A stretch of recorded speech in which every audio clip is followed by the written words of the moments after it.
Hi, Sarah. Good morning. Good morning.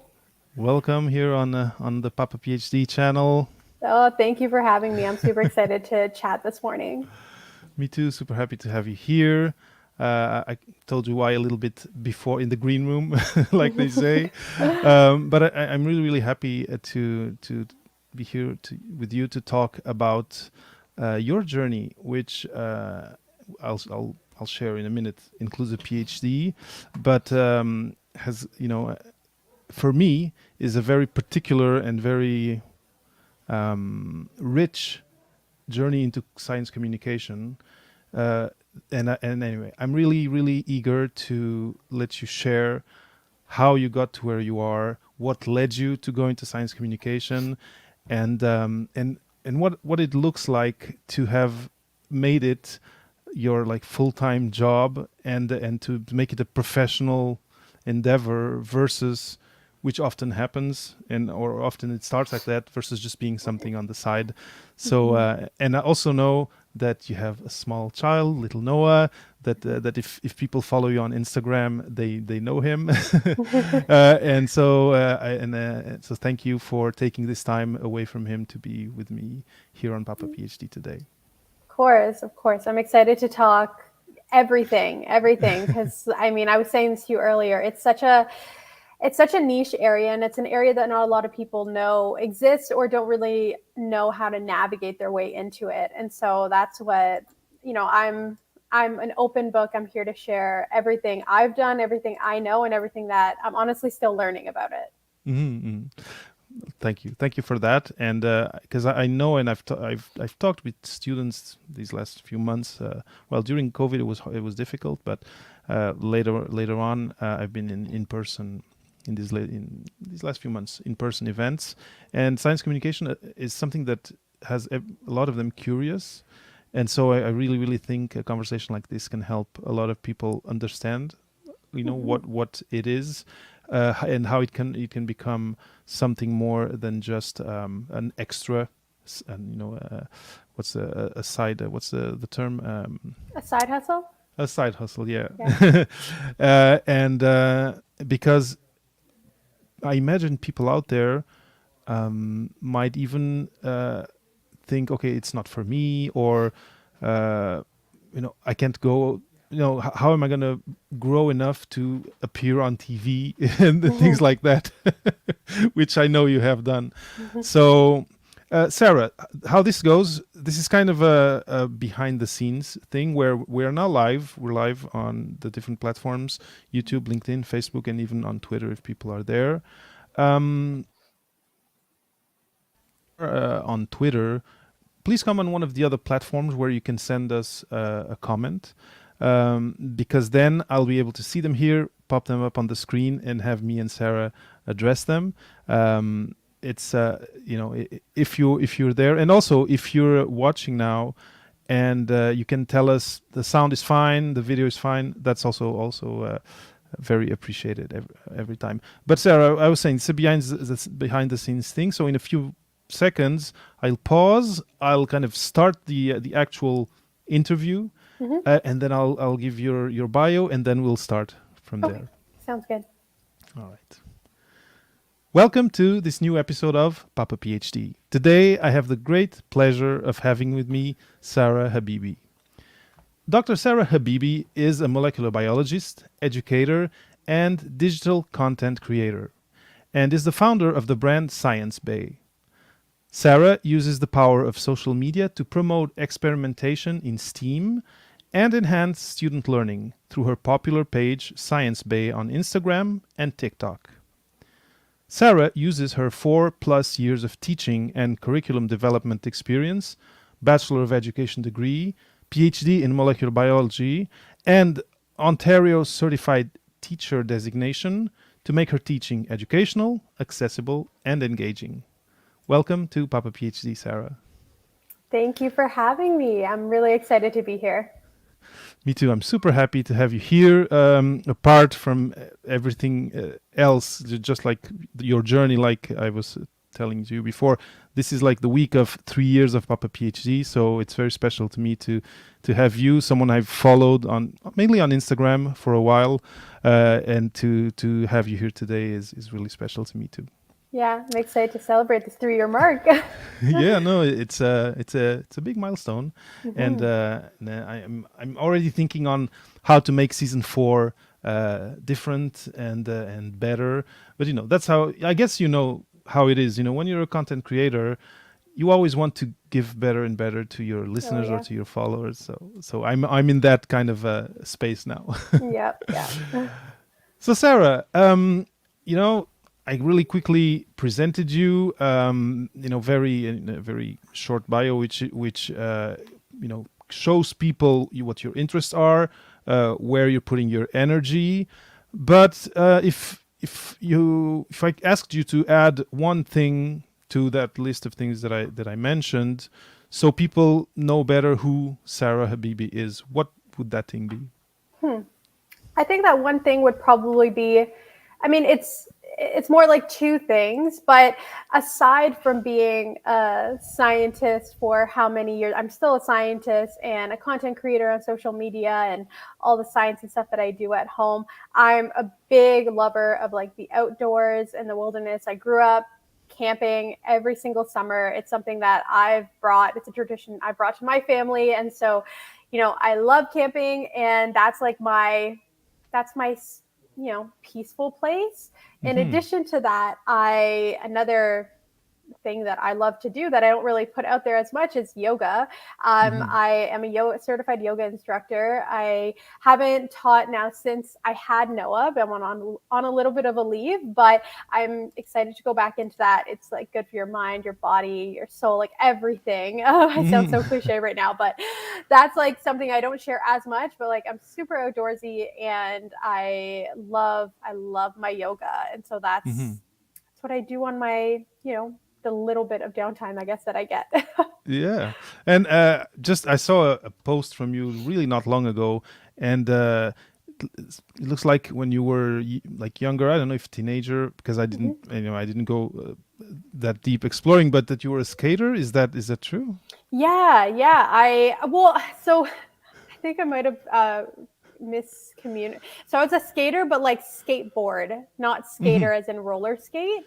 And I think I wasn't that, because I know somebody commented on my TikTok, they thought I was a actual like rollerblader. And then it was so deep in the conversation that I was like, oh my God. And then I realized I thought I was a rollerblader. I was like, no, I'm not. I tried to skateboard. I wasn't actually a good skateboarder, but it was during that phase. But it was an interest. It was an interest. Yeah. It was that punk rock phase, like when I was, I don't know, 13 to 15 years old or something. Everyone was wearing like loving Avril Lavigne and like like dyeing their hair pink and like wearing the black t-shirts and ties and trying to skateboard. And so that was my identity back then. No, I find it interesting because I know that in life I've met people who think or have this idea that an identity is, you're something and then you keep being that something throughout life. And no, there's phases, and there's the identity grows and is something that you sculpt as along the way. Just a thank you to the people on LinkedIn and to Delphine who are saying that sounds good, all is okay. That's always appreciated, because sometimes there's some like imbalance between me and the guest, and I think we're fine. Thank you, Delphine.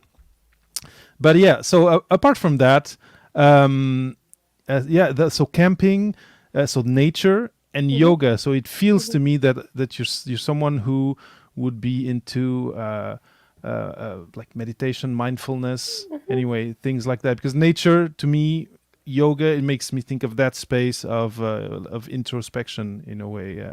And I wonder, because and we're going to go into the conversation about becoming a science communicator, but I wonder, and I'm going to ask this question because my answer often to the same question people don't expect it, but I'm going to ask it to you first. Do you consider yourself an introvert or an extrovert? Or an ambivert? I am a little bit of both. I appear as an extrovert, but I'm an extrovert when I know situations and I know people. When I'm thrown into a place where I don't know anyone, I am like super introverted, and when I go to a new place, I rely on my husband to start those conversations because Okay.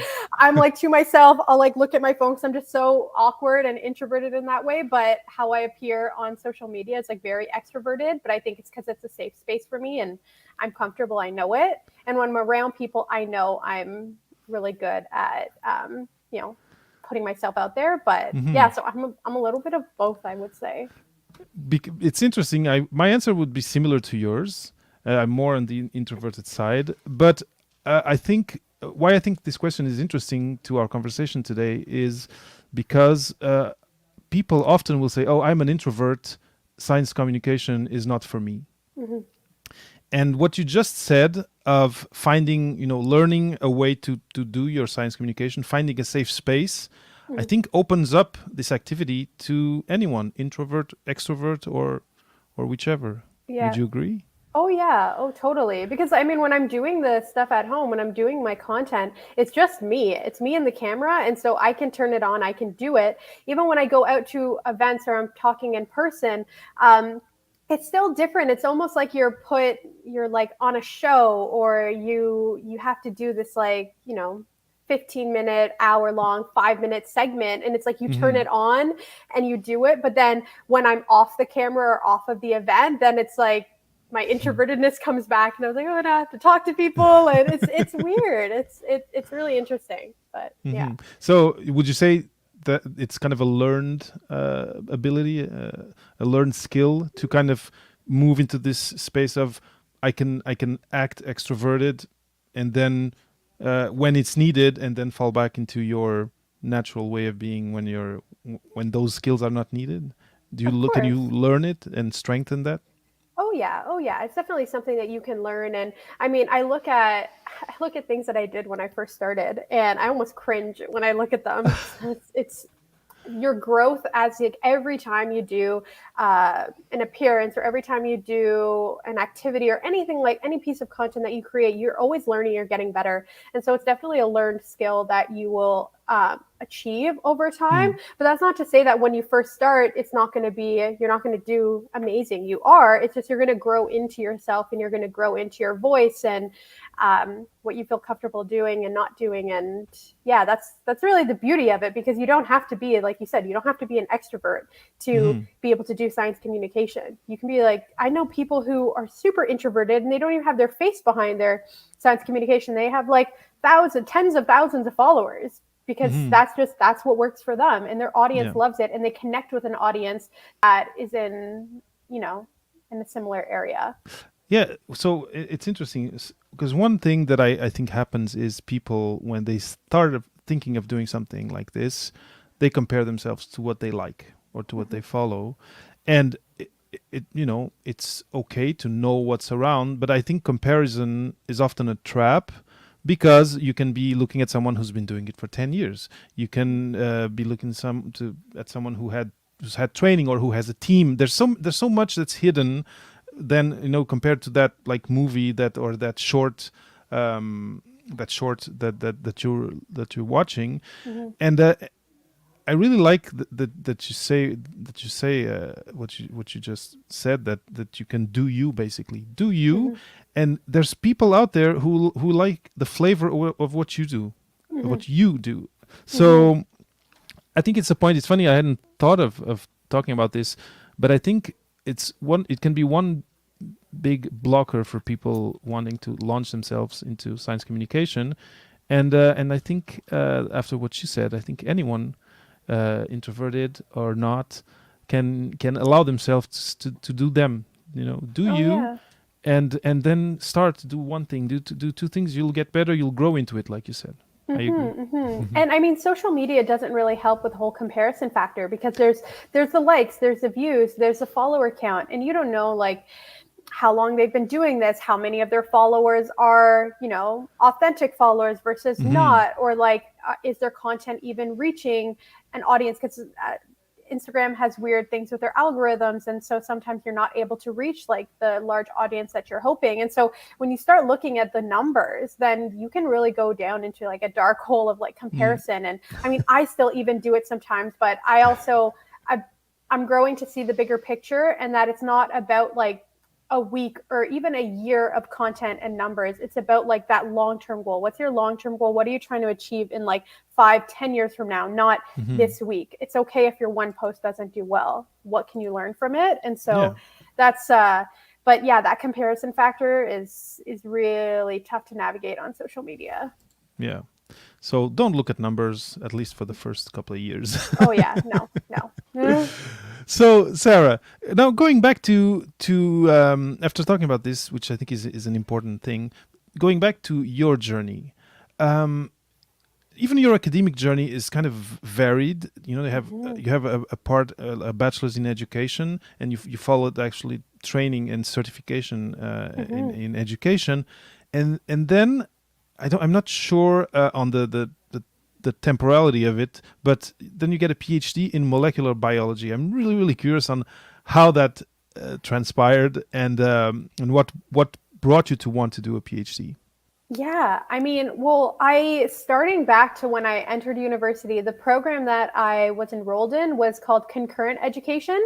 And so it was a 5-year double bachelor's degree. So it was a bachelor's of science and a bachelor's of education.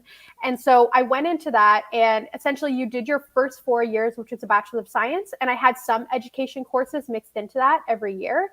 And then you graduate from the bachelor's of science, and then you do your bachelor's of education. And I kind of lucked out in this sense because I was in the program when Ontario, the province that I'm in, when they transitioned to a 2-year bachelor's of education program. But because I was already enrolled in the program that only had 1 year, I was able to do it in 1 year. And so that's part of the reason why I actually continued on to do it, because in my 4th year, I did a thesis project working in a research lab, the research lab that I soon went on to do my PhD in. And I fell in love with it. I was like, okay, I've been in the classroom. I don't necessarily think this is what I want to do. There was a whole surplus of teachers at the time when I was graduating. Okay. The likelihood of me getting a job was pretty small. And so I was like, I need to do something else. I love the research. And with this, maybe I can teach at the college or university level when I graduate. And so, my dad is a high school teacher, and he was like, but you still need to do your B.Ed. You can't, just throw that year away. And it's 1 year, just do it. And so I did it. I'm so grateful that I did it because the stuff that I learned that I'm using for what I do now is like, so it's really crucial and it's really helpful.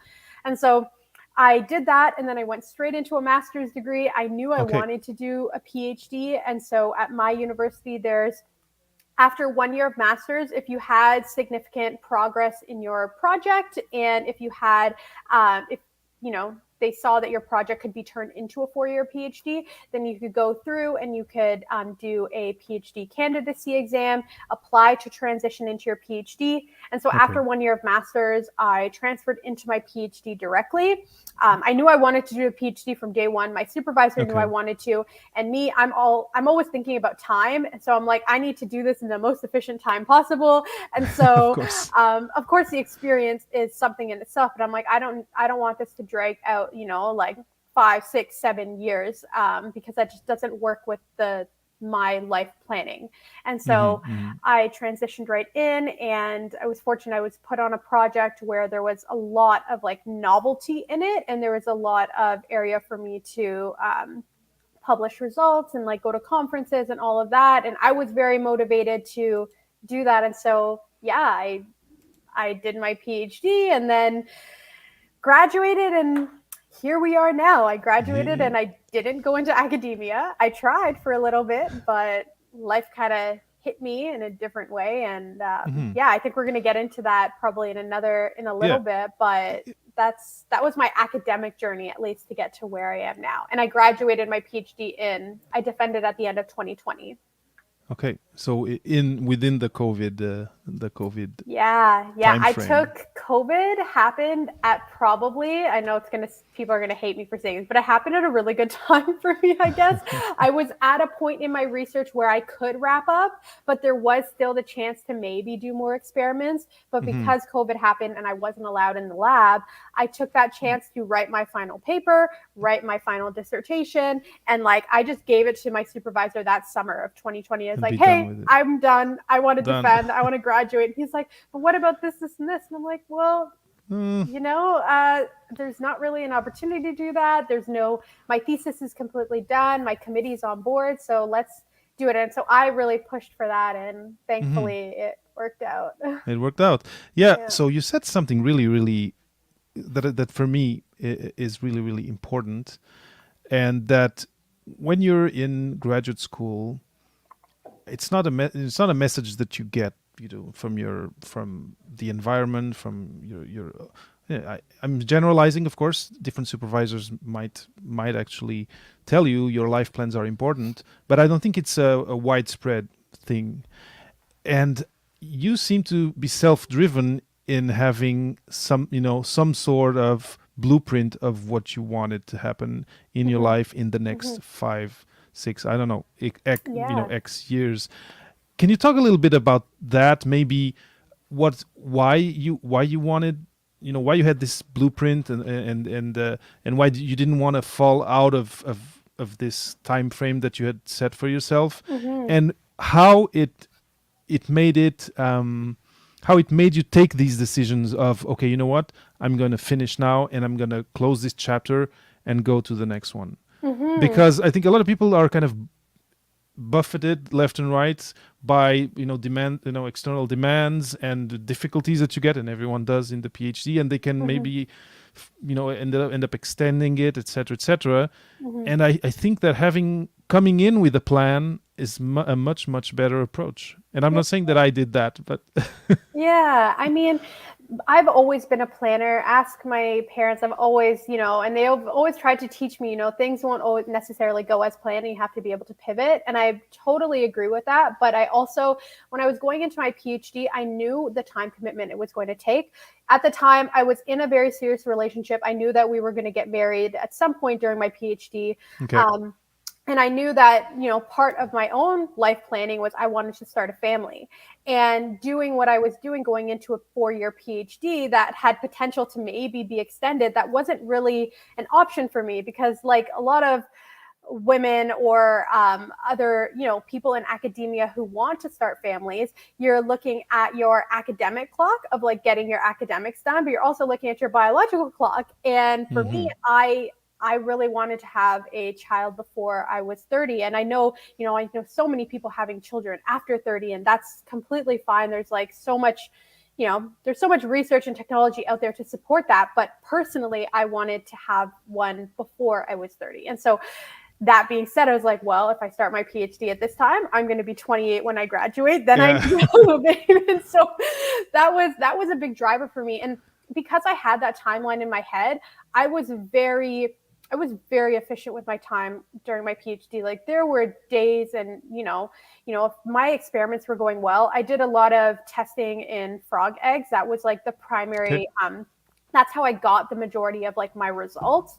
And so my final results. And so if the eggs were doing well, I would stay in the lab till like 10, 11 o'clock at night to like collect that data because it could be Mm-hmm. another 2 weeks, it could be another 2 months until I get eggs that will give me that kind of results again. And so Oh wow. I really when things were good, I like rode the highs, and when things were low, I just like powered through. But that Mm-hmm. timeline was a big motivator for me. And also, I'm with the results that I collected and the potential papers that I could write, all of those, like, I mean, this is to all grad students out there. If your supervisor says, like, no, just wait, we'll write the paper later, just write it now. Like, you have the results, you can make the figures, you can do the research, just write it now. Because I feel like so many people get toggled along because their Mm-hmm. supervisors like they don't have time for it, so they're trying not to have more work put on their plate. And so they're telling you to hold off. But for me, I was like, that's not an option for me. I'm writing these papers and I'm sending them to you, and we're getting this out because it helps you as a grad student too to progress in your in your studies. And Of so course. I didn't really take no for an answer. He would say, no, let's hold off. And I'm like, okay, I'm going to write this paper, because then when I send it to you, what are you going to say? Oh no, you have a full paper in front of you, of course you're going to want to publish it. So that was, yeah, I was very self-driven. And I had a supervisor who was pretty hands off, who let me do my thing. And so Okay. I just took charge and did what I had to do to graduate.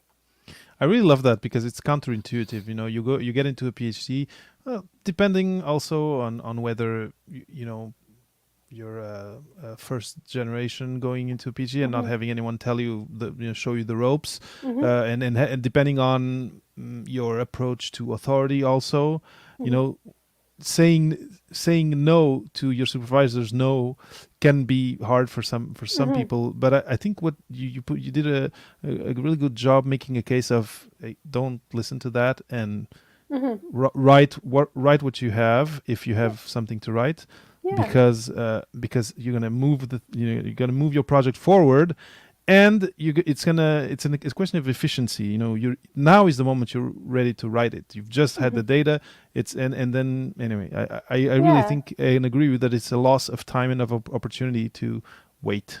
Wait, yeah. And you don't necessarily have to say no. I mean, I don't think I've never straight up said no to my supervisor, but I'll just say, okay, okay. And then nod and smile, and then go and do the I other love it. thing. I So, really love it. yeah. All right. So now let's think about this time of the PhD, because I believe if my research is right, that Science Bae, or whatever became Science Bae, was born during your PhD, Yeah, yeah. So I was in right? my second year of my PhD. I was en route. I was leaving for a conference in Okay. Florida, and I was like, I've been talking about it for probably at least 2 years prior to that, before I actually started it. And then I was like, you know what? Mm-hmm. I just need to do it. I'm going to this conference. Let's do this. And so I changed my name to Science Bae. I had a Mm-hmm. personal account. I only had like a couple hundred followers. And so I changed my name to Science Bae.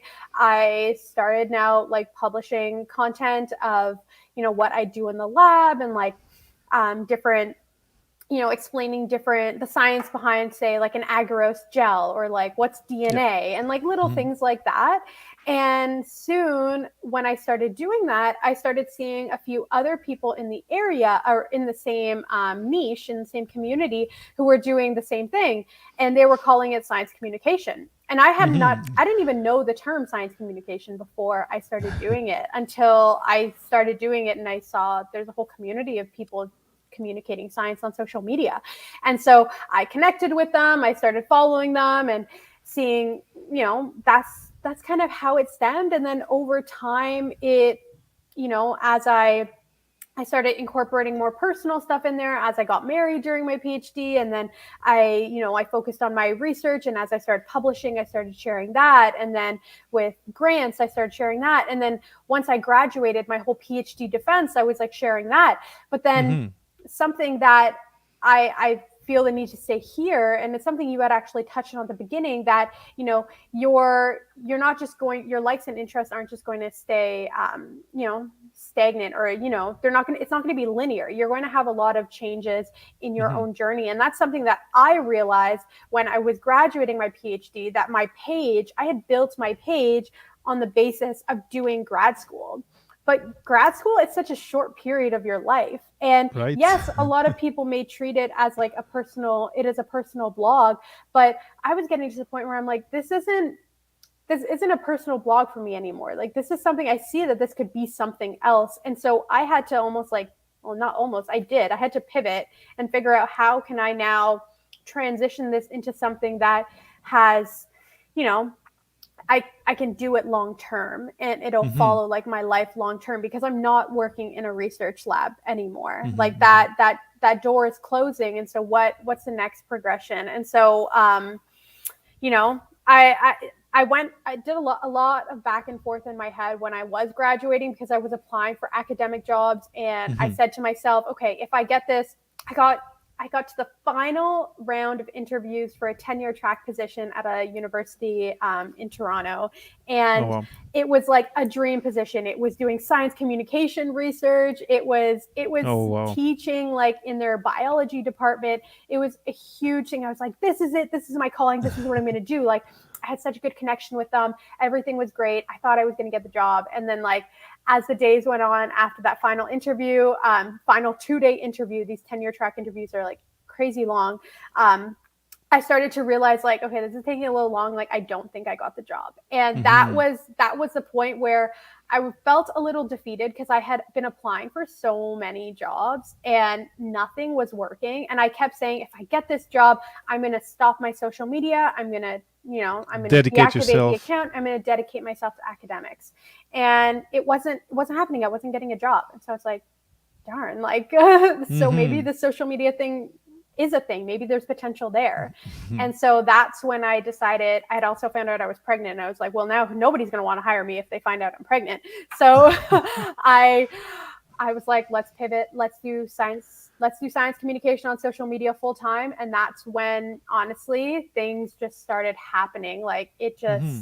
it just blew up. And I was like, okay, this is it. I got to do this.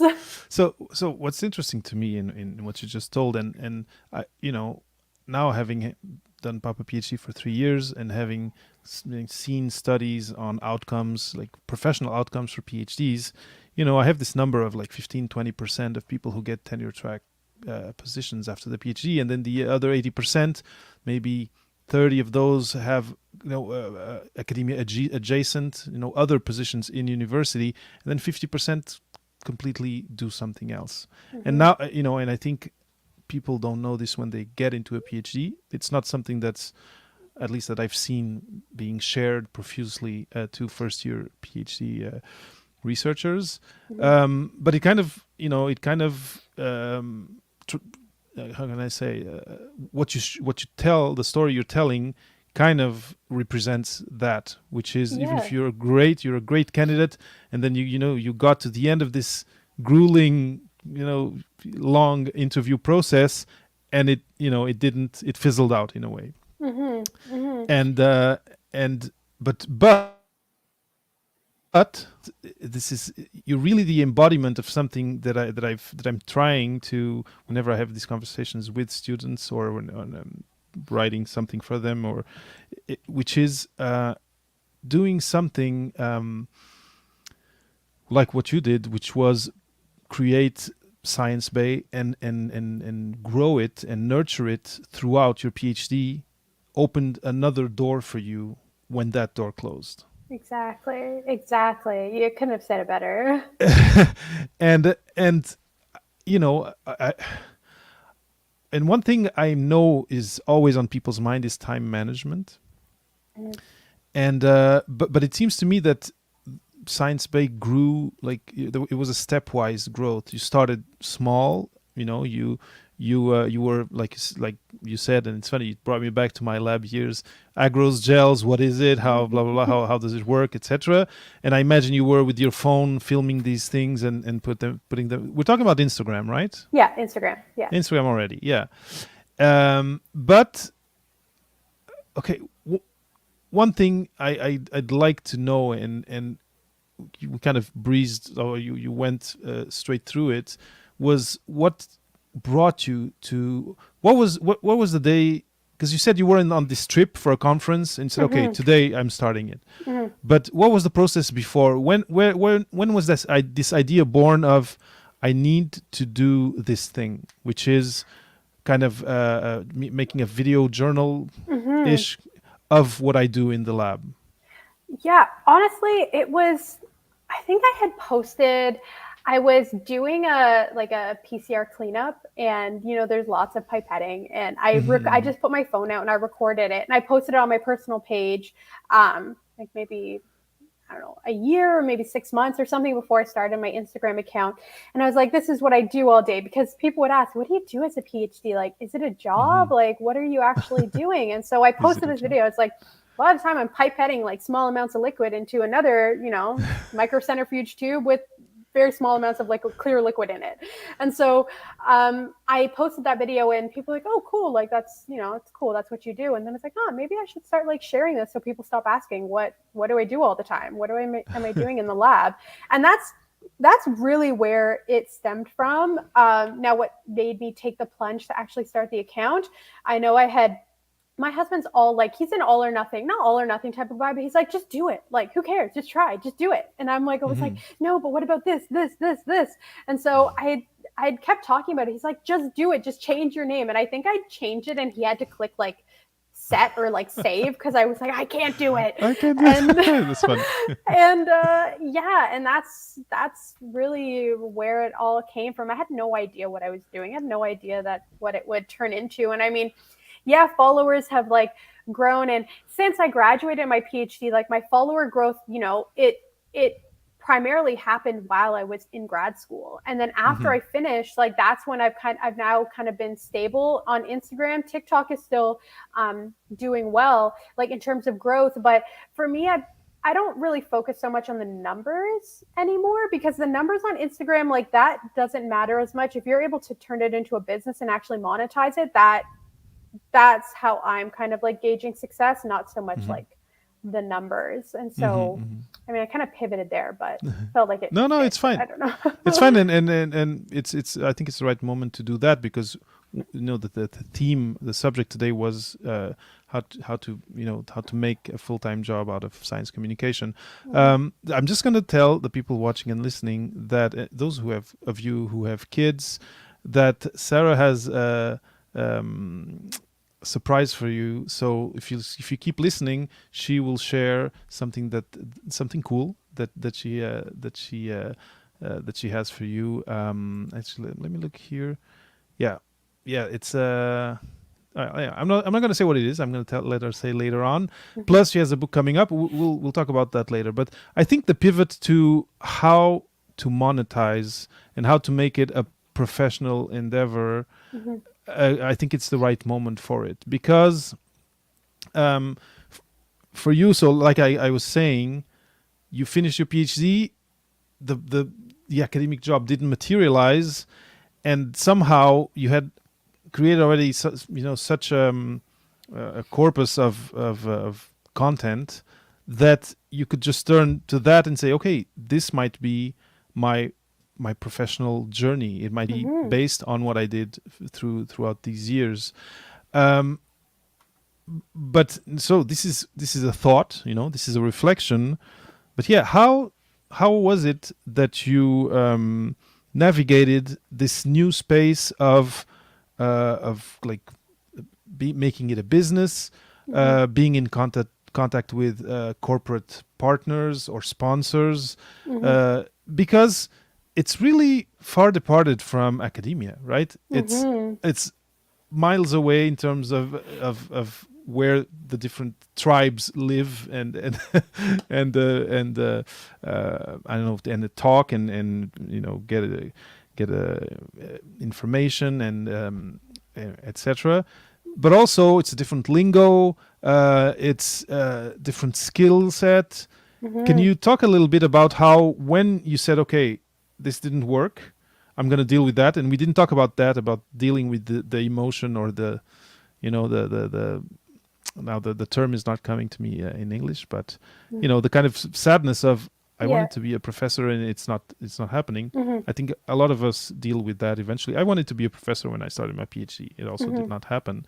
But so I just want to acknowledge that and say it here, but I don't think we have time to talk about it today. But how was it that then from this realization of, this might be my avenue, what were the next first steps towards making it what it is today, Science Bae? So, I mean, it really happened. The conversation happened in my garage. I was cleaning out the garage, my husband, and I was, ranting and talking about all these ideas. And I was like, maybe I should try this. He's like, just do it, do it full time. And so at that moment, I was like, I need to figure this out. I'm 3 months pregnant. I'm going to have a baby. I have no job. I need to, and this is something that's been working. Let's try it. So from that point, because applying for jobs, it's very time consuming, especially academic jobs. It's like ridiculously time consuming. It's a full-time job in itself. So I'm like, I'm going to stop applying for jobs completely, and I'm going to go full-fledged content creation. And at the time, I had already gotten a few brand deals, and that was something I knew there was potential there, and there were a few potential ones coming up. And so I thought, I just need to go and make content full time, not this like post once in a while. Like I need to post consistently, figure out what my brand is, who's my target audience. And so I went through all of that. And then in terms of like turning it into something, like being able to monetize it, well, my first big brand deal, I guess, was Head and Shoulders back at the beginning. I think that actually was in 2019. Was it 2020? I can't remember. But basically, when you work with these types of brands, like Head and Shoulders is a P&G brand, Procter and Gamble. They, they're a house. They has a whole bunch of different care products, and so when you work with these brands, you're not working with them necessarily. I'm not talking to Head and Shoulders. I'm talking to a PR firm who is representing Head and Shoulders. And oftentimes these PR firms, they're not just representing one brand, they're representing multiple brands. And so, for example, the one who handles P&G products, they handle a lot of different P&G products. And so I saw this as an opportunity to connect with somebody who's working, and they're the middle person. They're trying to find content creators to make this content for the brands that they are they're managing. And so that's where you need to put your networking skills to the test, and you need to take everything you learned from when you were in grad school, and you're just networking and talking with people and building really strong relationships, because I put in the effort to build a strong relationship with that PR firm and show them, be very professional, answer your emails like in a very timely manner, very nice, like dialogue back and forth, and just very professional, if I can say that. And that's, not only does that look good to the brand, but that also is like really good for the PR manager who you're working with firsthand, because they want to work with somebody who's easy to work with, right? Like if they're trying to chase after a content creator and you're giving them like half-done stuff, or you're taking 3 days to respond to an email, or you're not putting your all into this content, then it's going to make their job harder. And so they're probably less likely wanting to work with you again for that brand. It doesn't matter if the brand loves you. The brand will have a whole bunch of other creators that they're fine to work with. And so I think the main point of contact, that middle person, is who you really need to put time and energy in nurturing the relationship, because if they like working with you, they're more likely to bring you to these brands that they have campaign opportunities for. And so that's kind of where it started. And I've just been fortunate enough to build these relationships and have them kind of look at me as the person who is going to make fun, engaging content, but also share the science behind it. And now having the mother aspect and having Noah and all of that really helps. But in terms of getting deals like this, I think it's really helpful that I put my face out there and I make this type of content already. I mean, there's so many different areas, if you're a PhD and you like fashion blogging or cooking, like there's always areas for you to monetize. It's just figuring out if, say, I want to change gears a little bit because people see the content I make, but if somebody is like loves cooking, well, look at what a like a food product or a food line or a grocery store, like what's the type of content they're putting on their social media, and see what content creators they're working with. And if you're in that cooking niche, try and start creating content. They call this branded content, personal branded content, that will fit what a brand would naturally ask for, so that if potentially a brand is looking for a creator for a campaign, they come across your profile, they see, oh, they're making this kind of content that would work well for selling our product, or like educating on this new Beyond Meat or whatever it is, And so that I find helpful. Now I create content and I'm always thinking, okay, what's the content that I love creating for my audience, but also how could this be used to help educate on something else that a partner would want to work on. So, just out of curiosity, those first, you said the first sponsorships or partnerships came up before, so while you were in your PhD. How did those transpire? Were you did this agency reach out to you, or did you reach out to them? How did that happen? Those first conversations. They actually reached out to me, and Okay. And that's how it started. And actually, almost all the brands that I've worked, actually all of them, reach out to me. But I think that happens at the beginning. It's a little slow. You might have one or two, but then like I said, once these agencies know who you are and they know the content you make, they just keep coming back for new campaigns. If you are good and professional and you deliver good content and if you nurture that relationship, you stay top of mind on their side. That's super interesting. So what would you say, imagine someone who's already been developing, I don't know, it could be a Twitter account, a blog, or even a podcast anyway, for X years. What would you say was the key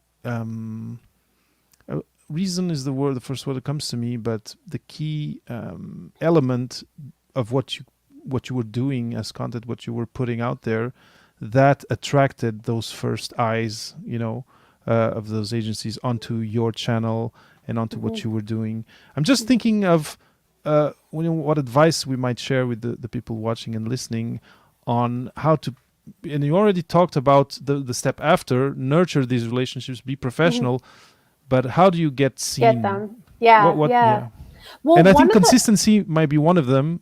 It's the one I think first, but maybe other ones that you think of. I mean, consistency in your posting is really big, but also, look at the keywords that you have in your profile, because oftentimes I like to ask, when a brand reaches out to me, I like to ask how they found me, just for my own knowledge. And a lot of the time they have these systems where they can search geotag, Toronto, they can search science, and they can, or STEM, and they can search woman or mother or whatever. And then they get a list of creators who have those keywords, say, in their bio, that will come up. And so that's one good way of getting seen and recognized.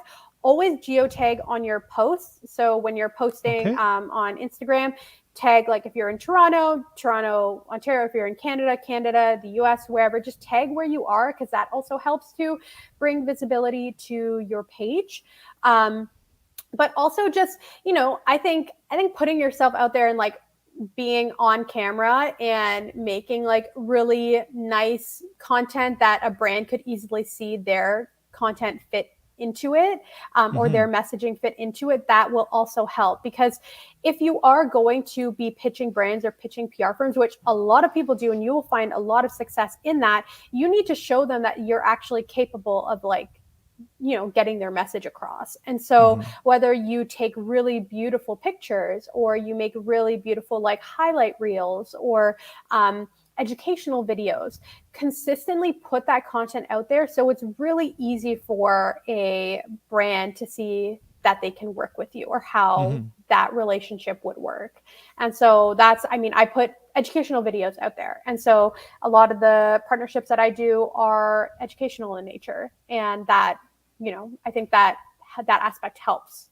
And now I have a question, and we were reaching the end of the interview, and I really want to share your gift to people, and also share how people can reach you. But I wonder whether, I'm thinking if they got to you through your profile, yes, they probably know you've done a PhD, you're a researcher, at least at heart. But has the PhD, being a PhD, had a positive or negative impact on some conversations with people from a non-academic space? I'm thinking, because I'm asking this question because often, and in my case on Papa PhD, often I talk about people talking with potential employers outside academia, and how sometimes there's a disconnect. There's an unknown of what a PhD is and brings, etc., etc. And I'm Mhm. wondering if, on your side, in your experience, being a scientist, having this background, if it has an effect, positive or negative, in the conversations you have in this professional domain. Yeah, I mean, I think it definitely has a positive effect on it. Just primarily because it gives you that authenticity, that legitimacy. Like I have my PhD Mm-hmm. in science, I have my bachelor's of education, I'm a trained teacher. And so all of these things really help when if you look at the end of the day, even if I'm doing educational campaigns for example, I work with the American Laundry Association or Okay. American Cleaning Association, sorry, talking about laundry and like Mm-hmm. proper laundry hygiene when somebody's sick in the house. And so something like that, I'm not necessarily selling a product, but I'm educating. And so somebody is more likely to listen to what I'm saying because I have the credentials to back up what I'm saying. And so Mm-hmm. that definitely plays into, I would say, a positive. Now, with other employers, I think sometimes the PhD you could be viewed as overqualified in some regards. But in terms of social media, like anything to make you look like, yes, she is legit and she's credible and all of that, I think really, really does help. Excellent. It's Yeah. super interesting because, and I think you've mentioned everything that depending like on this side, it gives you credibility in conversations with employers, unless they're already employers who hire PhDs and kind of know what they bring to the table. It Hmm. can be an obstacle that you need to work on before going to have that conversation. But now Definitely. I'm getting back to the classical Papa PhD subject, which is not why we're here today. So Sarah, really getting to yeah, you have something to share with the people who are watching or with listeners Hmm. that you're offering on your platform. Can you share that and then tell them what's the best way to reach out to you if they want to ask some more questions, if they want to dig into something that we talked about today? Of course. Well, thank you. I have a weekly newsletter that comes out every week where I am sharing a full science experiment activity package every week straight to your inbox. And in addition to that, I am looking at the latest research in STEM education, the latest news in STEM education and science education, and I'm summarizing that news and sending it out to you in this weekly newsletter as well. So if you want to stay up to date with all things STEM education and also get a full on activity lab report activity pack for a different science experiment every week for the children or even the parents in your life, the students in your life if you're a teacher, then sign up for my weekly newsletter. That link is in my bio. And if you sign up right away you're going to get actually a really big activity pack for a really one of my favorite DNA extraction activities. And so Mm-hmm. if you right when you sign up, you already get something, and then ongoing every week, you're going to get even more. And then on top of that, I also David mentioned this at the beginning, but I have my book that is coming out at Yes. the end of the year. Pre-sales we're hoping to start in the fall, so keep an eye out for that on my social media. I'm Mm. on Instagram and TikTok at science.bae. That's primarily where I am. And book is going to be a science experiment activity book for your children, ages 8 to 12 years old. And Okay. it's very different from every other science or STEM activity book that is on the market. And I'm just going to say that. Oh, You'll learn more about I'm that though curious. when it Do you have comes a out. working title? Do you have a working title for it? Yes, I do. It's Noah's Fascinating World of STEM Oh, Experiments. Yes. There's a little love it. boy in the book Uh-huh. guiding you along. And yes, it's my son. So it's, Super, super. That's great. So I'm also, for people watching on YouTube, the contacts are like scrolling here, mhm. and so if people go to sarahhabibi.com, they'll find the link for the newsletter there. Yes, they will. Excellent. Yes. Sarah, this was a great conversation. See, we spent almost an hour instead of the 40-ish minutes I'd said, but there's It's so much okay. to talk about. I know. I talk a lot very Oh fast. no, no. Well, it was great. Thanks for sharing all your story and the journey, because I think this is one of the my missions with Papa PhD is sharing stories is kind of the best way to make people learn and engage because they can identify. And I think someone who might be at the beginning, before listening, saying, "Oh, it's not for me," or saying, "Oh, I'm an introvert. I'm not going to make it in this space," and saying, "Oh, but you can't make science communication your full-time job." I think we've debunked all of that, and I really want to thank you for that. And yeah, it was great to have you on Papa PhD. Thank you, Sarah. Yeah, thank you so much for having me. I love this conversation. I mean, I think we could have talked for hours if we wanted, but Yes. I'm hoping that your audience gets learned something new from this and get something, and if not anything, is inspired to take the plunge and go through that door and I'm sure open they that will. new opportunity. Yes, and for just to let you know, all the links that you shared, the link to your website, newsletter, etc., I'm going to share them in the show notes page of the episode. And then, of course, the audio version of the episode will be ready later on. But right now, just after we say goodbye, the video of this hour that we were chatting together is going to be available on YouTube, on LinkedIn, on Facebook, and even on Twitter. Today I let it. Usually I close the Twitter feed, but I thought today let's leave it on there and see if this conversation reaches the most people possible out there. Awesome. So yeah. that's Thank you. I'm looking forward to seeing it. All right. Thank you, All Sarah. right. Cheers, everyone. I'm gonna close the broadcast and see you soon for another Papa PhD interview. Ciao, ciao. Bye, guys.